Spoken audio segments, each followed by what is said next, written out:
네, 경제합시다 시간입니다. 넷플릭스 드라마 더 글로리가 전 세계 랭킹에서 3등을 했습니다.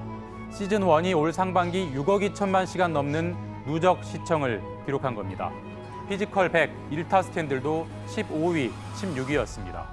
한국 콘텐츠의 성적을 보면 분명 반가운 일이지만 소비자가 낼 돈을 보면 반갑지 않은 소식만 줄줄 대기 중입니다. 넷플릭스 요금제는 광고 있는 요금, 없는 요금으로 나뉩니다. 광고용 요금은 월 5,500원, 비광고용은 월 9,500원부터 있는데 넷플릭스가 최근 비광고 중 가장 싼 9,500원짜리 요금제를 판매 중단했습니다. 앞으로는 광고 없이 보려면 콘텐츠를 보려면 최소 월 13,500원을 내야 한다는 얘기니 월 구독료가 사실상 4,000원 오른 셈입니다. 세계 OTT를 좌우하는 넷플릭스지만 수익성은 예전 같지 않다 이런 우려가 늘 따라다니고 있었습니다. 그래서 해외에 이어 국내도 계정 공유를 막았고 이번엔 기본 요금제도 없앤 겁니다. 이제 남은 수익 확보 전략은 구독료 인상뿐이란 관측이 지배적입니다. 미국, 유럽 같은 해외에선 이미 월 구독료를 올렸습니다.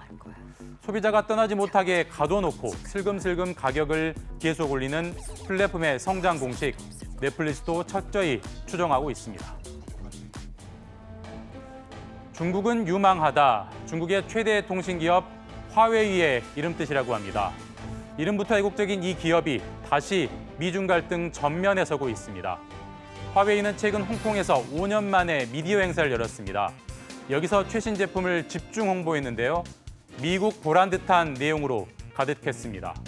올해 8월 출시한 스마트폰 메이트 60 프로엔 7나노미터 반도체가 이달 초 내놓은 노트북엔 5나노미터 반도체가 탑재됐습니다.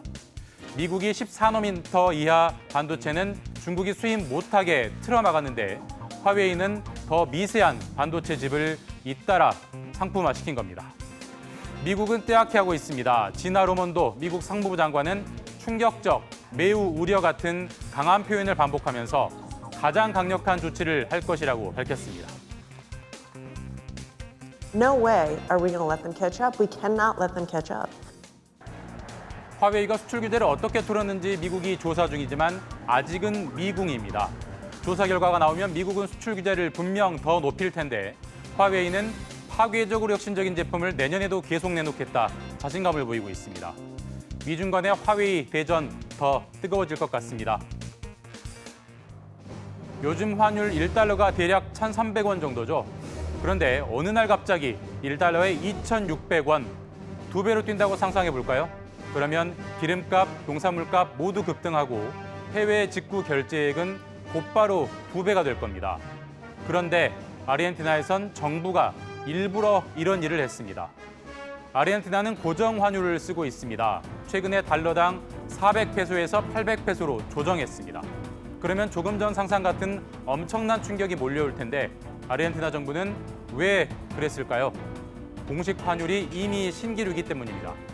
시장의 실질 환율은 1달러당 1,000페소를 넘은 상황입니다. 외환시장 정상화를 밀레이 신임 대통령이 첫 극약 처방으로 택한 겁니다. 다만 이미 140%를 넘는 물가 상승률이 단기적으로는 더 오를 수밖에 없습니다. Es decir, vamos a estar durante unos meses peor que antes, particularmente en términos de inflación. 환율 급등의 근본 원인인 돈푸길러 정책도 폐기하기로 했습니다. 각종 보조금, 지원금이 줄줄이 삭감될 텐데 주던 돈 안 주면 반발이 보통이 아닐 겁니다. 그 혼란을 다 견디고 체질 개선을 밀고 갈 수 있을까? 밀레이의 경제 정책에 세계가 주목하는 대목입니다. 지금까지 경제합시다였습니다.